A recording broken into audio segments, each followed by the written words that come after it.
நம்ம சேனலில் புதுசாக ஒரு சீரீஸ் லான்ச் பண்ணியிருக்கோம். அது பேர் என்ன அப்படின்னா டிட் யூ நோ. இது எதுக்கு அப்படின்னா மர்மமான விஷயங்கள் நமக்கு தெரியாத ஃபேக்டை பற்றி எடுத்து சொல்கிறதுக்கு நிறைய சேனல் இருக்காங்க யூடியூப்பில் ஏற்கனவே. அதுவும் தமிழில் ஏகப்பட்ட சேனல் இருக்குது. மினிட் மிஸ்ட்ரிலாம் வந்து சொல்லவே வேண்டாம், எல்லாருக்கும் தெரியும்.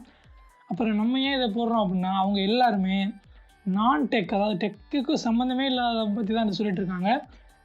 இதில் வந்து நம்ம ஒன்லி டெக்கை பற்றி உங்களுக்கு தெரியாத, இது வரைக்கும் உங்களுக்கு தெரிஞ்சாத விஷயங்களை தான் இந்த சீரீஸில் பார்ப்போம். இந்த சீரீஸோட ஃபஸ்ட் எபிசோடு தான் இது. வாங்க வீடியோக்குள்ளே போகலாம். ஓகே, ஃபஸ்ட் எபிசோடில் நம்ம எதை பற்றி பார்க்க போகிறோம் அப்படின்னா மைக்ரோசாஃப்ட் விண்டோஸை பற்றி உங்களுக்கு தெரியாத சில விஷயங்கள், அது இன்ட்ரெஸ்டிங்கான ஃபேக்டை பற்றி தான் பார்க்க போகிறோம். கவுண்ட் பண்ண ஸ்டார்ட் பண்ணலாம்.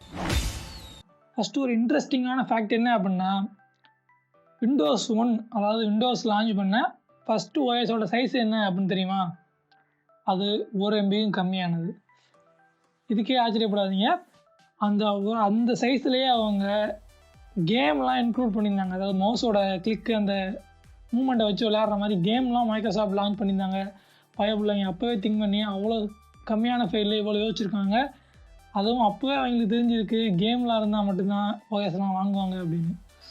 அது மட்டும் இல்லாமல் அந்த ஓஎஸ் 60 பிட் கார்டு வச்சு சப்போர்ட் பண்ணிச்சு அப்போதைக்கு. அதெல்லாம் பெரிய விஷயந்தான்.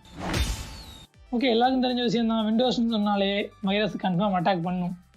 ஏன் அப்படின்னா வேர்ல்ட்லேயே அதிகமாக வைரஸ் அட்டாக் ஆகிற ஓஎஸ் எது அப்படின்னா விண்டோஸ் தான். இது நம்ம எல்லாருக்கும் தெரிஞ்ச விஷயந்தான். அதுவும் குறிப்பாக நம்ம தமிழ்நாட்டில் உள்ளவங்களாம் பழகி போன ஒன்று வைரஸ் அட்டாக்ங்கிறது எது நமக்குலாம் காலைல எழுந்து டீ குடிச்சு பண்ணு தின்ற மாதிரி ஆயிடுச்சு. ஆனால் இங்கே ஒரு முக்கியமான விஷயம் என்னென்னா இந்த வைரஸ் அட்டாக் வந்து விண்டோஸோட ஆரம்ப காலத்திலே வந்துருச்சு. ஃபஸ்ட்டு அட்டாக் பண்ண வைரஸோட பேர் என்ன அப்படின்னா வின்விர். எங்களுக்கு COVID-19 தான் தெரியும், வின்விர்லாம் தெரியாது அப்படின்னு சொல்கிறீங்களா? உங்களில் பல பேருக்கு தெரியாது. அப்படிங்கிறதுனால தான் நம்ம கவுண்டவுனில் அதுக்கு இடம் கிடச்சிருக்கு.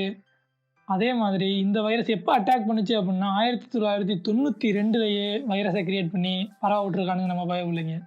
அண்ட் இந்த வைரஸோட இன்ஃபெக்ஷன் லென்த் எவ்வளோ அப்படின்னா 854 பைட்.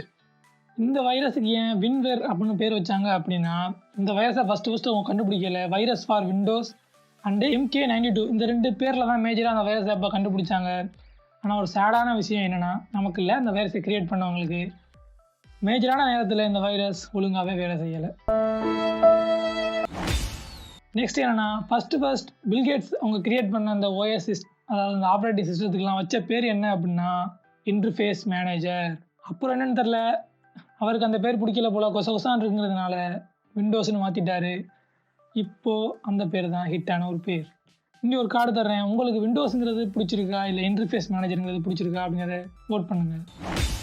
நெக்ஸ்ட் என்ன அப்படின்னா விண்டோஸ் யூஸ் பண்ணுறவங்கள்ட்ட போய் விண்டோஸ் 7 நேமுக்கு என்ன ரீசன் அப்படின்னு கேட்டால் அவங்க என்ன பதில் சொல்லுவாங்க அப்படின்னா மைக்ரோசாஃப்ட் 7வது OS, அதனால அதுக்கு விண்டோஸ் 7 பேர் வச்சுருப்பாங்க அப்படின்னு சொல்லுவாங்க. அப்படி பார்த்தா விண்டோஸ் 7 பேர் விண்டோஸ் 14 அப்படின்னு தான் இருந்திருக்கணும். ஏன் அப்படின்னா விண்டோஸ் 7 வந்து மைக்ரோசாஃப்ட் தயாரித்த மேஜரான OSல 14வது OS. இதுக்கு முன்னாடி அவங்க 14 OS தயாரிச்சிருக்காங்க.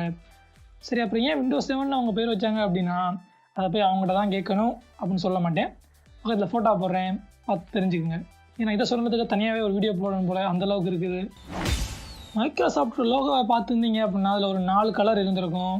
அந்த 4 கலரோட அர்த்தம் என்ன அப்படின்னா ரெட்டுனா ஆஃபீஸ் டூல்ஸ், க்ரீன் அப்படின்னா எக்ஸ்பாக்ஸு, ப்ளூ அப்படின்னா விண்டோஸு, எல்லோ அப்படின்னா பிங். இங்கே எனக்கு ஒரு மேஜராக டவுட் வந்திருக்கு. என்ன அப்படின்னா எக்ஸ்பாக்ஸை இவங்க ஃபஸ்ட்டு ஆரம்பித்தது 2001. ஆனால் இந்த கலர் கூட, அதாவது இந்த க்ரீன் ரெட் இந்த கலர் கூட அவங்களோட விண்டோஸ் 95ல யூஸ் பண்ணிட்டாங்க. அதாவது 1995ல் யூஸ் பண்ணிட்டாங்க. பயப்பிள்ளைங்க அப்போவே யோசிச்சு எக்ஸ்பாக்ஸ் தயாரிக்க போகிறோம்லாம் தெரிஞ்சு தான் க்ரீன் கலர் யூஸ் பண்ணியிருப்பாங்கன்னு நினைக்கிறேன். விண்டோஸில் ஒரு ஈஸியான விஷயம் என்ன அப்படின்னா நியூ ஃபோல்டர் க்ரியேட் பண்ணுறது. நம்ம எவ்வளோ நினச்சாலும் புதுசாக க்ரியேட் பண்ணலாம், என்ன பேர் வேணாலும் க்ரியேட் பண்ணலாம் அப்படின்னு நினச்சிட்ருக்கோம்.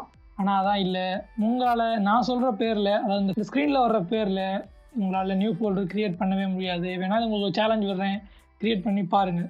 ஏன் இந்த பேரெல்லாம் க்ரியேட் பண்ண முடியாது அப்படின்னா இது எல்லாமே ரிசர்வ்டு நேம்ஸ். அதாவது இந்த நேமுக்கு எல்லாம் OSல தனித்தனியாக அர்த்தம் இருக்குது. அதனால தான் விண்டோஸ் வந்து உங்களை இந்த நேமில் ஃபோல்டர் க்ரியேட் பண்ண விடாது. பழைய காலத்தில் நீங்கள் விண்டோஸ் யூஸ் பண்ணியிருந்தீங்க, அதாவது விண்டோஸ் 7 யூஸ் பண்ணியிருந்தீங்கன்னா தெரிஞ்சிருக்கும், அதை ஸ்டார்ட் ஆகல ஒரு சவுண்டு வரும். அதெல்லாம் அதுக்கப்புறம் விண்டோஸ் 8, விண்டோஸ் 8.1, விண்டோஸ் 10லலாம் எடுத்துட்டாங்க அப்படின்னு நம்ம நினச்சிட்ருக்கோம். ஆனால் அது கிடையாது.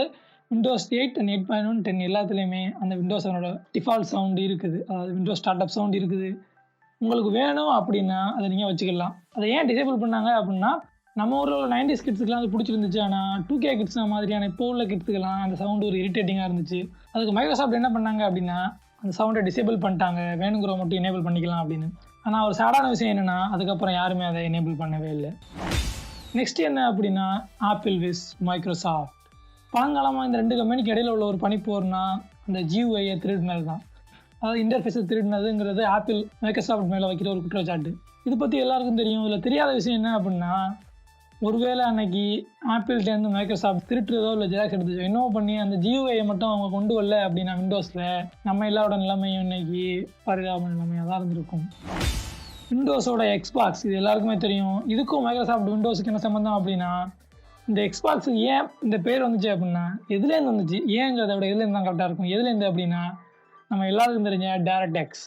ஆமாம், இந்த எக்ஸ்பாக்ஸோட உண்மையான பேர் என்னென்னா டைரக்ட் எக்ஸ்பாக்ஸ். அதுதான் அவங்க சுருக்கி எக்ஸ்பாக்ஸ் அப்படின்னு வச்சுட்டாங்க. ஓகே, நான் இதில் சொன்ன எல்லா ஃபேக்டும் உங்களுக்கு பண்ணா இருந்திருக்கும்னு நினைக்கிறேன், உங்களை என்டர்டைன் பண்ணியிருக்கோம் அப்படின்னு நினைக்கிறேன். இது மாதிரி இந்த சீரிஸில் அடுத்தடுத்து நிறைய வீடியோ வரும். இந்த வீடியோ பிடிச்சா லைக் பண்ணுங்கள். இது மாதிரி நிறைய வீடியோக்கள் வேணும் அப்படின்னா நம்ம சேனலை சப்ஸ்கிரைப் பண்ணிடுங்க. உங்களுக்கு ஏதாவது வீடியோ வேணும் அப்படின்னா கீழே கமெண்ட் பண்ணுங்கள். அதே மாதிரி என்கிட்ட ஏதாவது டவுட் கேட்கணும் அப்படின்னா கீழே குரூப் லிங்க் இருக்குது. அதே மாதிரி வாட்ஸ்அப்போட நம்பரும் இருக்குது. கான்டாக்ட் பண்ணுறேன்னா கான்டாக்ட் பண்ணிக்கோங்க. அடுத்த ஒரு நல்ல வீடியோ வர வச்சுன்னா தான் உங்கள் சேட்டடாக